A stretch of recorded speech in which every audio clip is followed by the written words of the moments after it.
They say a road is not judged by how wide it looks on the day of commissioning, but how long it lasts after the ribbon is cut.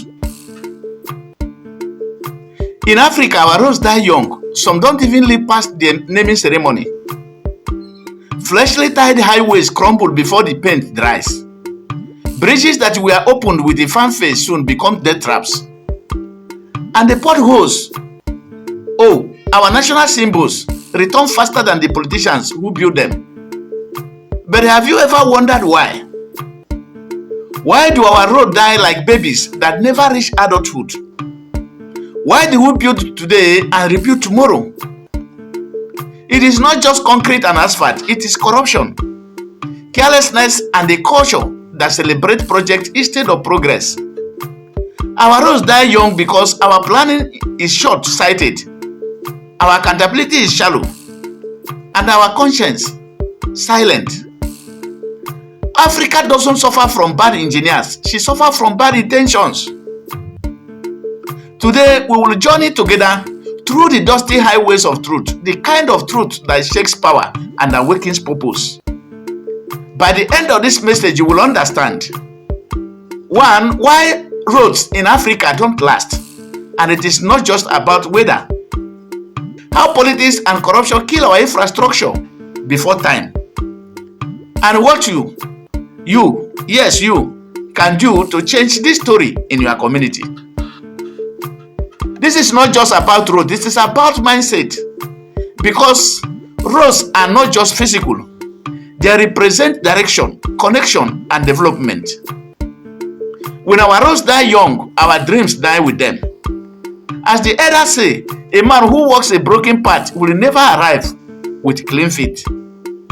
Now, let me tell you a story, one that mirrors the tragic cycle of buildings and the breaking that defines Africa's development. There was once a governor, let's call him Governor Chukwudi. He loved big projects and even bigger cameras. When election season approached, he announced a new road project, a 50-kilometer expressway that would change the face of his state. Contracts were awarded with the handshakes instead of standards. Cement meant for 5 layers was used for 3. Sand was mixed with the politics and the bitumen diluted with the grit. On the day of commissioning, dancers filled the air. Ribbons were cut and headlines read, "A new dawn for development." But one rainy season later, the same road began to crack, like a mirror reflecting our broken governance. The people complained, the governor smiled. He said we will fix it again. And so began the cycle of waste. A road built every 4 years, dying every 2. That's the story of many African nations. Road built for votes, not value. Our roads die because we treat infrastructure like campaign gift, not national investment. For politicians, roads are not built to last, they are built to be seen. Think about it. Every election cycle, the same roads are rebuilt, recommissioned, and re-celebrated. Not because they serve the people, but because they serve propaganda. In some places, contractors are choosing, not for their competence, but for their connections. Kickbacks replace quality control, and when the rain falls, the truth washes out literally. We have created a culture where a project success is measured by the ribbon cutting ceremony, not by its endurance. As the proverbs say, he who built a house with stolen cement must pray the rain never comes.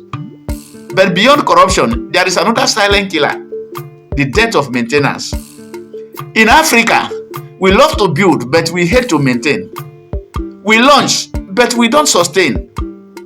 We prefer new projects over nurturing old ones. A road doesn't die in one day, it dies in silence, one neglected pothole at a time.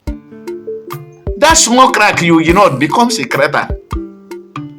That blocked drainage becomes a flood. And soon, a road that could have lived 20 years dies in 3. Maintenance is not glamorous, so it is often forgotten. But as the wise says, The broom that swept well yesterday will sweep again today if you keep it dry. Now, let's talk about the human factor. Our roads die young because integrity has been buried beneath the asphalt. An engineer who's supposed to use 20 bags of cement uses 10 and still goes to church on Sunday. A site supervisor signs off on poor work because Oga said make e no talk. Even communities watch quietly because it's government money, not ours. But the truth is, the road you don't protect today will swallow your car tomorrow. Accountability must start from the ground, not up.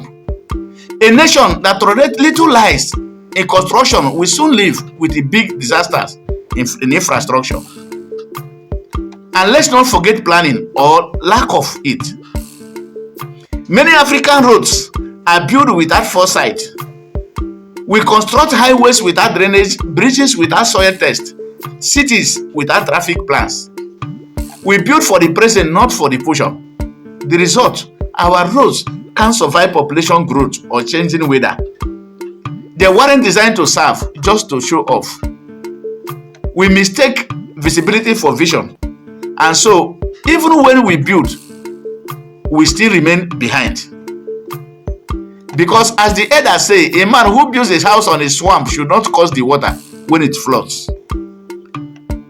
Now, what can we do as citizens, professionals, or just concerned Africans? 1. Demand transparency. Ask for published contracts, project details, and the timelines. The road belongs to you, so demand to know how it is built. Number 2, empower local engineers and artisans. Invest in training and accountability, not foreign dependency. Number 3, encourage maintenance culture. Report damage early. Fix small cracks before they become disasters. Number 4, reward honesty in service. Celebrate integrity, not just completion.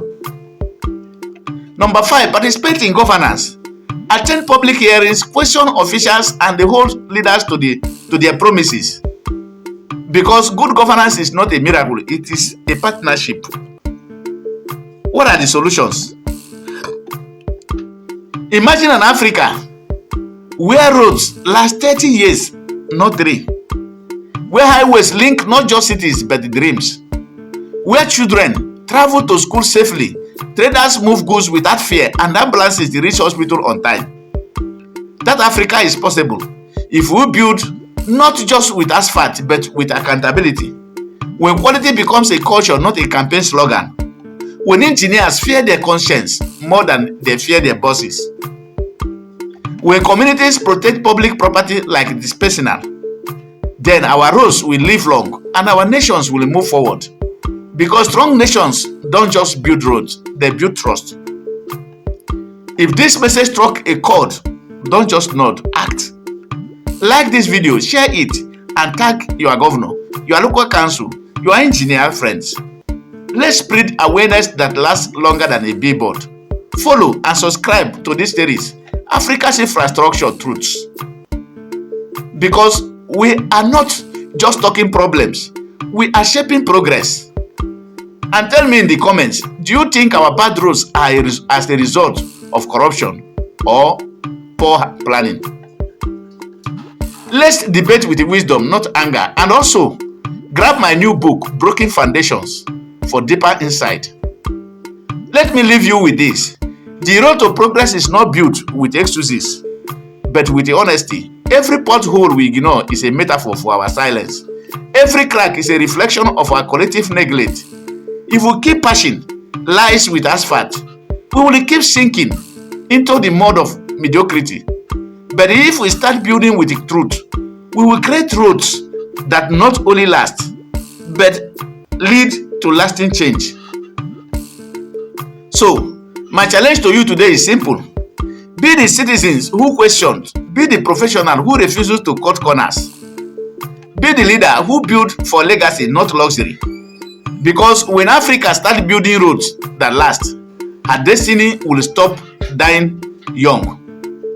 Remember, the strength of a road is not in its width, but in its foundation. And the strength of a nation is exactly the same.